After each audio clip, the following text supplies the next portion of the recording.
Thank you, Michael, for your leadership under extraordinarily trying circumstances. I also want to acknowledge the presence of our county executive.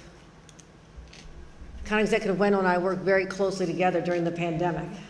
It's been in a foxhole for 2 solid years, and I want to thank him and the sheriff of this county for their immediate response as well. I'm joined by the superintendent of the New York State Police, Kevin Bruin, who I've asked to join me to give a quick update as well, and Candy Maxwell, the board chair.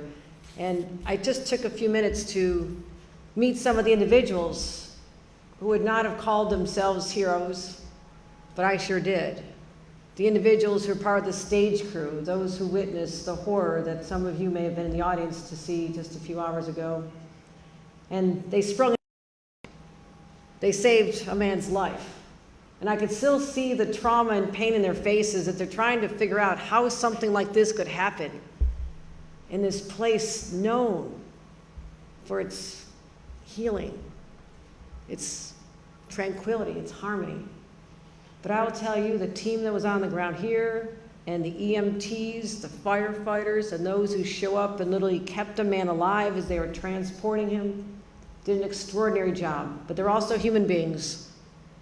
I could see still a lot of adrenaline rush, and a lot of fear, and the images keep going over and over in their heads. So just keep all of them in your thoughts and prayers. If you see them as you're strolling through, just give them a hug.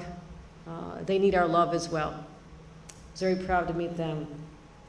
You know, for over 150 years, Chautauqua Institution has really stood as a crown jewel in our state. I'm well familiar with it. It's founded on the principles of education and freedom of expression and inclusion, all values that we are proud of here in New York. And this is a place where people believe in the vigorous exploration of ideals and philosophies and study of religion and politics. And indeed, it was in 2017 when I stood on this very place as Lieutenant Governor celebrating the 100th anniversary of women securing the right to vote. I think the crowd was a little bit smaller. I was Lieutenant Governor back then. But I talked about how I had come here countless times as a child. And I was telling Michael, my family grew up blue collar up in Buffalo. My dad worked at the steel plant. We didn't have a lot of money. In fact, we really couldn't afford the normal admission gate. So they used to pile us in the station wagon after church on Sundays and bring us here just to breathe that rarefied air that someday they'd be able to afford to bring their children here and to experience the wonder of Chautauqua, and they did. And my husband Bill and I raised our children up the road. We brought our children here. So this is not a foreign experience to me at all. This is home. This is home to me. So I know all of you who are here, either as long-term residents, occasional visitors, people are here to enjoy the next upcoming week of programming. I know why you're here. You're in search. You're in search of something that is so unique to this place, that this is the place that someone decided to act on a threat to an individual who simply spoke truth and wrote. And so that is why it's a talk about a place that doesn't just value dialogue and freedom of speech, freedom of thought. This place exists because of those values. And I'm here to tell you it will exist for the next 150 years founded on those values as well. Because nothing will change what we have here. And I do believe that that is why the attacker chose, after many, many years of threat over Salman Rushdie's life, for having the courage, and I find it fascinating that we're entering the week of courage as your topic, that this person who stood for a symbol to all of us of courage, great courage, that his attacker found him in this place, a place of openness, a place where thoughts are shared regularly. So that's why he came here, attempted to do something. He failed. He failed, as we learn of the continued recovery of this individual who's been subjected to so much over his life. But I will tell you right now, as your governor, New York State will always stand up to protect freedom of expression, freedom of speech, And we condemn the cowardly attack on Salman Rushdie. And we condemn any individual or any group that dare violate the sanctity of a place like Chautauqua or to attempt an assassination on a world leader. That cannot happen in New York. We're standing up. And we will stand.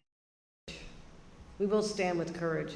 And I want to thank those, as I mentioned at the outset, those who stood with courage to save the life. And I want to thank our state police. I had a chance to meet the trooper who was the first one to take him into custody, an individual who's been on the force all of 8 years. And I shook his hand and I held it for a while and looked in his eyes and said, "Thank you for what you did. I'm sure the training didn't prepare you quite for this incident, but you were there. You didn't just respond as a professional, you responded as a human being who did everything in your power to save a life. So let that be part of your story. Let that be part of your story and go forth with courage."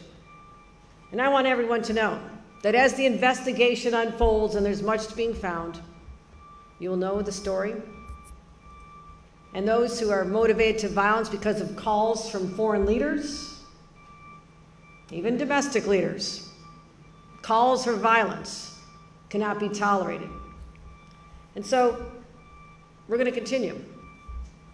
And I want it out there that a man with a knife cannot silence a man with a pen.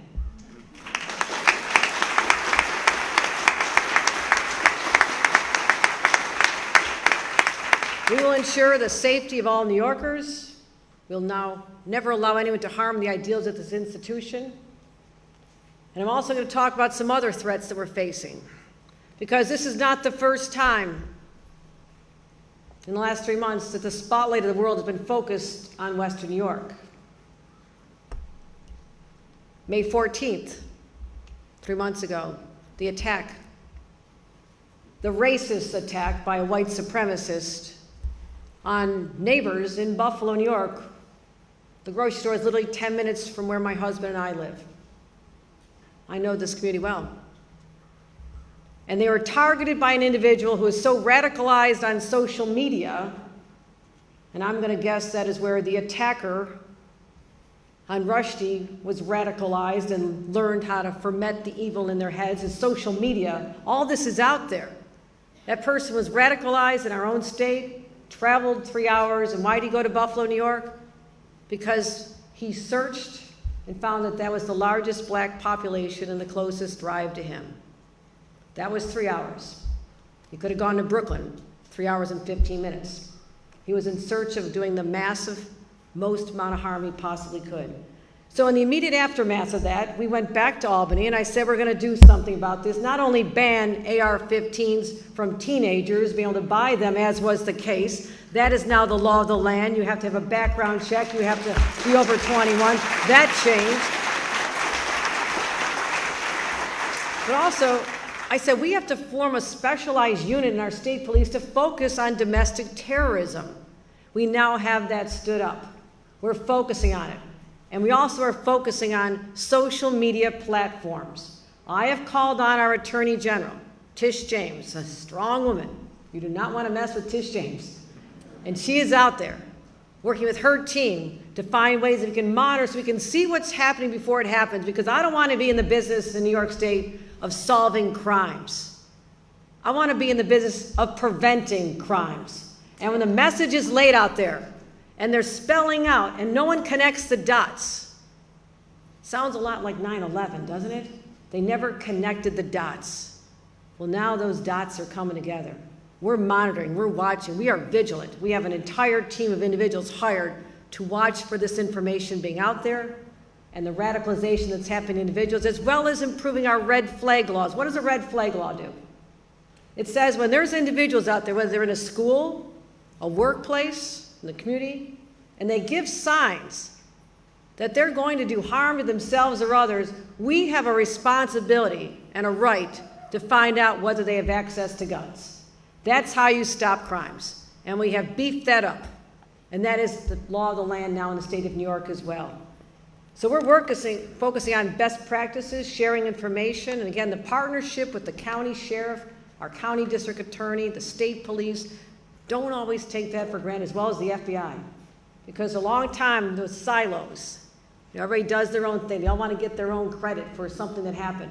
Now we have made them work together. I said, come on. I know how to make people work together. I've been a mom a long time too. I can bring you all together. And we've done that. There's cooperation, which is beautiful to see, and we're making a difference. So, here's what I want to say in conclusion. We talk about profiles and courage. We'll be examining that concept more this upcoming week. Mr. Rushdie spent more than a decade of his life in hiding, and finally he said, no more. I'm coming out. I'm coming out of the shadows.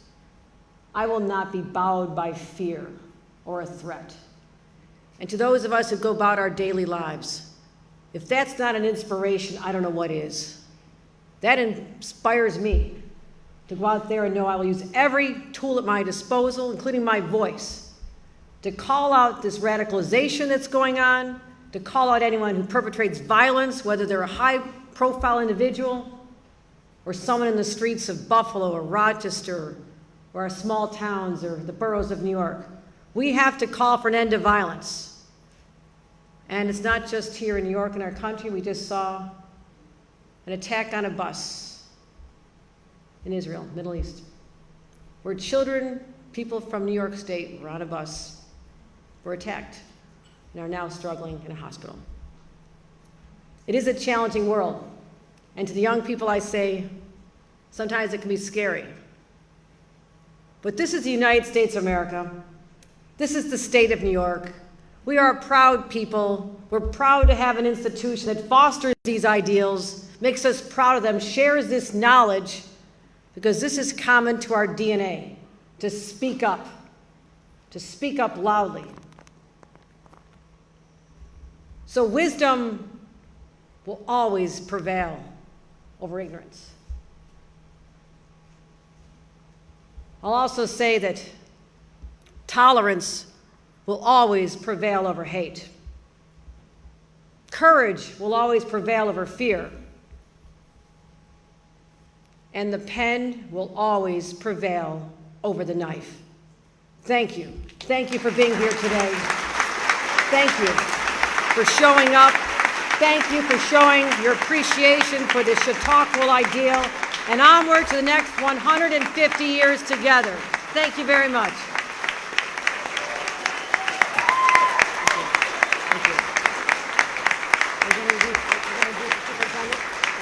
You're going to introduce the superintendent now?